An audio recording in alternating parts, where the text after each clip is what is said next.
Hello friends, welcome to our channel Nazma's organic garden. आज की इस वीडियो में हम बात करेंगे ड्रेसिना प्लांट की रिपोर्टिंग के बारे में। ड्रेसिना की 500 से भी ज़्यादा वेराइटीज़ हैं। ये एक ऑर्नामेंटल फॉलिएज प्लांट है। विंटर्स में इनकी ग्रोथ काफ़ी थम सी गई थी और इनकी पत्तियां भी डल होने लगी थी। आज है फरवरी की 6 तारीख। हमने इनकी रिपोर्टिंग विंटर्स में नहीं की क्योंकि उस समय इनका डोरमेंसी का टाइम था और ये प्लांट फिर से अब अपनी ग्रोथ स्टार्ट करेगी। स्प्रिंग सीजन आते ही ये ग्रोथ स्टार्ट कर देते हैं। अभी हम इनकी रिपोर्टिंग कर सकते हैं। तो रिपोर्टिंग करने के कई कारण होते हैं, जैसे कि गमले में प्लांट की ग्रोथ रुक जाना, प्लांट का रूट बाउंड हो जाना, या इनकी पत्तियां सूखने लगना, या फिर अगर बहुत सारे पौधे एक ही प्लांटर में निकल आए हैं तो उनको अलग करने के लिए भी रिपोर्ट की जाती है। जब प्लांट अपनी ग्रोथ रोक देता है और इसके रूट बाउंड होने लगते हैं तो इसको निकाल के इसे बड़े गमले में शिफ्ट किया जाता है। इस वजह से इसकी रिपोर्टिंग करना बहुत ज़रूरी होता है। मेरा जो ये प्लांट है वो रूट बाउंड हो चुका है और इसे बड़े गमले की ज़रूरत है, इसलिए आज मैं इसकी रिपोर्टिंग करूँगी। ड्रेसिना प्लांट की कुछ वेराइटीज़ बहुत ही हार्डी होती है और इनकी कटिंग को इजीली ग्रो कर सकते हैं। इसे पानी में भी प्रोपेगेट किया जा सकता है। ड्रेसिना के कुछ वेराइटीज़ मेरे पास है, जिनमें से ड्रेसिना मैग्जिनाटा, रिफ्लेक्सा, ड्रेसिना बेबी डॉल, ड्रेसिना महात्मा और ड्रेसिना विक्टोरिया मेरे पास है। और इसमें सॉन्ग ऑफ इंडिया है जो भी एक ड्रेसिना की ही वैरायटी है। ये है ड्रेसिना विक्टोरिया प्लांट और इसे आज मैं रिपोर्ट करने वाली हूँ। इसी के साथ साथ मैं ड्रेसिना रिफ्लेक्सा की भी रिपोर्टिंग करूँगी। दूसरा पॉइंट ये है कि इसकी रिपोर्टिंग कब करें। वैसे इनकी रिपोर्टिंग का बेस्ट टाइम तो मानसून में होता है, लेकिन स्प्रिंग सीजन में भी आप इसकी रिपोर्टिंग कर सकते हैं। अभी गर्मी आने वाली है, तेज़ धूप पड़ने वाली है, तो इससे पहले ही आप इसकी रिपोर्टिंग कर लें। फरवरी मंथ प्लांट के रिपोर्टिंग और प्रूनिंग के लिए बहुत ही बेस्ट होता है। अगर आपके ड्रेसिना प्लांट की आप रिपोर्टिंग या प्रूनिंग करना चाहते हैं तो इस समय आप कर सकते हैं। ये देखिए, ये मेरा एक और ड्रेसिना की ही वैरायटी है जिसको मैंने कटिंग से प्रोपेगेट किया है, और ये है ड्रेसिना बेबी डॉल प्लांट। ड्रेसिना प्लांट बहुत ही रिजनेबल प्राइस में आपको नर्सरीज पे मिल जाती हैं। मैंने ये प्लांट 20 रुपये में नर्सरी से परचेज़ किया था और इसे एक से अनेक पौधे भी तैयार कर सकते हैं कटिंग से प्रोपेगेट करके। तो मैं मॉर्निंग में ही इसकी रिपोर्टिंग करने लगी हूँ और सारे डिटेल्स इसकी रिपोर्टिंग करते हुए आपको देती रहूँगी, तो बने रहिए मेरे साथ। तो सबसे पहले इसकी मिट्टी को तैयार कर लेते हैं। मैंने अपने गमले की मिट्टी को निकाल लिया है और इस गमले की मिट्टी में कुछ खाद ऐड करूँगी। रेत मेरे गमले में पहले से मिले हुए थे तो मैं रेत इसमें नहीं मिला रही हूँ, और इस तरह से काउ डंग कंपोस्ट को मैंने मिला लिया है और अब अपने बड़े गमले में इसे डालूंगी। मैंने 12 इंच का गमला लिया है इसे रिपोर्ट करने के लिए। इसकी मिट्टी में आप नीम खली या फंगीसाइड पाउडर भी मिला सकते हैं ताकि आपका जो प्लांट है उसमें फंगस ना लगे। इस तरह से मिट्टी को तैयार करने के बाद मैंने जो गमला प्लास्टिक का लिया है उस गमले में सारी मिट्टी को फिल कर रही हूँ। ये छोटा पॉट में मेरा लगा हुआ था ड्रेसिना विक्टोरिया प्लांट और इसे इस तरह से इजीली मैंने निकाल लिया है क्योंकि इसकी मिट्टी काफ़ी भुरभुरी थी। तो ये देखिए फ्रेंड्स, इसके रूट्स किस तरह से रूट बाउंड हो चुके हैं और अभी मैं इसे दूसरे गमले में शिफ्ट कर रही हूँ। हल्की हल्की इसके जड़ों को सिर्फ मैंने हटाया है, इसको कट नहीं किया है क्योंकि मैं इसे बड़ा गमला दे रही हूँ और इनके रूट इसमें फैलेंगे, तो इसलिए इस तरह से आप रिपोर्ट कर सकते हैं बिना रूट को कट किए। अगर आप इसे उसी पॉट में शिफ्ट करते हैं तो फिर इसके रूट्स को नीचे से ट्रिम कर सकते हैं। ड्रेसिना विक्टोरिया ड्रेसिना की एक बहुत खूबसूरत वेराइटी है। इंडोर प्लांट है और बहुत ही खूबसूरत हाउस प्लांट है और स्लो ग्रोइंग प्लांट है ये। इसके पत्ते चौड़े होते हैं, ग्रीनिश होते हैं और इनके साइड में येलो वेरिगेशंस होती है जो इस प्लांट को एक डिफरेंट लुक देते हैं। बहुत ही खूबसूरत देखने में इनकी पत्तियां होती हैं।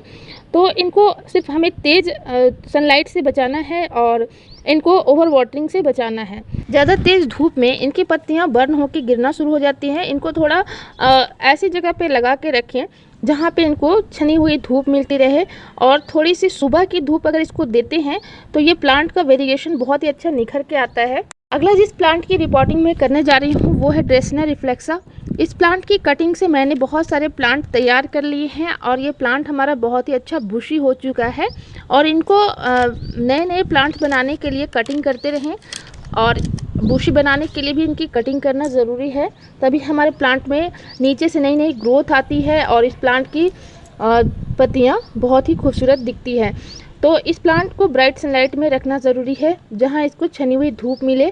अगर धूप में रखते हैं तो सुबह की 10 बजे तक की धूप इसे मिलनी चाहिए और दोपहर की धूप से इसे बचाएं, नहीं तो इसकी पत्तियां ख़राब हो जाती है और इनको रूट डिवीज़न से नए प्लांट भी तैयार कर सकते हैं। और इसको मैंने 12 इंच के पॉट में रिपोर्ट किया है। इसकी मिट्टी तैयार करने के लिए एक हिस्सा कोकोपीट, एक हिस्सा वर्मी कंपोस्ट, एक हिस्सा मिट्टी और एक हिस्सा रेत लें।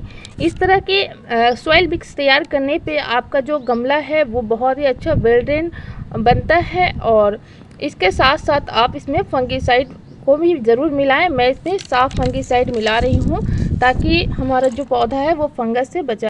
ड्रेसिना प्लांट की मिट्टी बहुत ही अच्छी वेल ड्रेन और भुरभुरी होनी चाहिए, तभी हमारे जो प्लांट है उसकी ग्रोथ काफ़ी अच्छी रहती है। तो इसके लिए मैंने नीचे से गमले के ड्रेनेज हॉल बना लिए हैं और इसमें टिकरी डाल दिया है, ताकि जब भी हम इसमें खाद या पानी दें तो वो अच्छे से बाहर नीचे से धीरे धीरे आ जाए। और इसके बाद मैंने गार्डन की जो वेस्ट होती हैं, यहाँ पे मेरी पर्पल हार्ट की कटिंग बची हुई थी जो मैंने गमले के नीचे डाल दिया है और अब इसमें मिट्टी फिल कर रही हूँ। गमले में मिट्टी फिल करने से पहले अगर हम इस तरह से गार्डन वेस्ट या किचन वेस्ट को डाल लेते हैं तो हमारे गमले की मिट्टी के ड्रेनेज सिस्टम भी बहुत अच्छा बनता है और हमारा गमला जो होता है वो भी काफ़ी हल्का रहता है।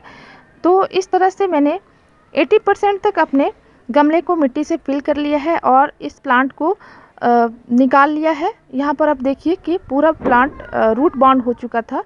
तो अब इसको मैंने इस वाले गमले में शिफ्ट कर दिया है और ऊपर से मिट्टी फिल कर दे रही हूँ। जब भी हम प्लांट की रिपोर्टिंग करते हैं तो तुरंत हमें इसमें पानी डालना होता है और ऐसी जगह में शिफ्ट करना होता है जहाँ पे डायरेक्ट सनलाइट प्लांट को ना मिले।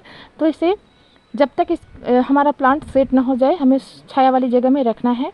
लगभग 1 सप्ताह के बाद आप इसे धूप दिखा सकते हैं, वो भी मॉर्निंग की सनलाइट। और इस प्लांट का प्रोपेगेशन बहुत ही इजी है, इसे कटिंग से भी नए पौधे बहुत ही इजीली तैयार कर सकते हैं।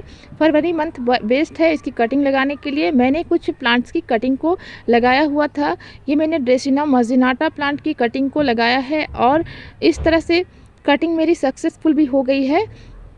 और दूसरा मैंने ये ड्रेसिना रिफ्लेक्सा की कटिंग को भी लगाया है। इसकी कटिंग लगाने के लिए आपको 5 से 6 इंच की कटिंग ले लेनी है और नीचे से इसके लीव्स को हटा देना है और किसी भी तरह की मिट्टी या पानी में लगा सकते हैं। रूट बहुत ही जल्दी डेवलप होते हैं। तो इस प्लांट में ज़्यादा खास करके कोई बीमारी तो नहीं लगती है, लेकिन इस प्लांट में कभी कभी कुछ इंसेक्ट का अटैक होता है कि इसमें न्यू ग्रोथ जब आती है तो वहाँ पे आप इफेक्ट्स को देख सकते हैं। तो यहाँ आप प्लेन वाटर से इसकी मिस्टिंग भी कर सकते हैं या फिर आप इसमें कोई अच्छा सा नीम ऑयल का स्प्रे भी कर सकते हैं। इस ड्रेसिना प्लांट में नोट्स बहुत ही पास होते हैं। इस तरह से इसमें नोट्स बने हुए होते हैं और कटिंग ईजिली प्रोपेगेट होते हैं। और अगर बात करें इस प्लांट की फर्टिलाइज़र की रिक्वायरमेंट तो नहीं होती है, लेकिन गर्मियों में आप इसमें बनाना पील फर्टिलाइज़र या फिर आप चाय की पत्ती की खाद डाल सकते हैं। बनाना पील फर्टिलाइज़र को इस प्लांट में मैं देती हूँ। मेरा जो प्लांट है बहुत ही ज़्यादा हेल्दी रहता है, तो इस तरह से आप इन घरेलू खाद का इस्तेमाल भी इस प्लांट में कर सकते हैं। प्लांट की रिपोर्टिंग करते समय ही आप इसमें चाय पत्ती की खाद या अंडे के छिलके के खाद डाल सकते हैं और बहुत ज़्यादा इसमें खाद देने की ज़रूरत भी नहीं पड़ती है। बहुत ही हार्डी और खूबसूरत पौधा होता है। तो दोस्तों, उम्मीद करती हूँ कि ये वीडियो आपके लिए इंफॉर्मेटिव रही होगी। अगर इस वीडियो से आपको कोई जानकारी मिलती है तो वीडियो को लाइक करिएगा, शेयर कीजिएगा और सब्सक्राइब कीजिएगा और एक प्यारा सा कमेंट भी कीजिएगा ताकि हमें न्यू वीडियो बनाने के लिए मोटिवेशन मिले। Thank you so much. Take care and keep gardening, happy gardening.